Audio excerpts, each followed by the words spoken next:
حدیث کے اندر ایک دعا یہ ہے کہ جو انسان اللہ سے ان کلمات کو یاد کرے اور اس کے بعد جو بھی دعا مانگے اللہ اس کی دعاؤں کو قبول فرماتے ہیں۔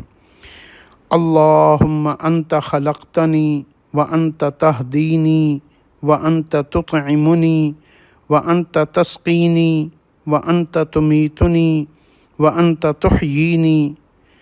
اے اللہ، آپ ہی میرے خالق ہیں، آپ ہی مجھے ہدایت دینے والے ہیں، آپ ہی مجھے کھلاتے ہیں، آپ ہی مجھے پلاتے ہیں، آپ ہی مجھے موت دینے والے ہیں اور آپ ہی مجھے موت کے بعد دوبارہ زندہ فرمانے والے ہیں۔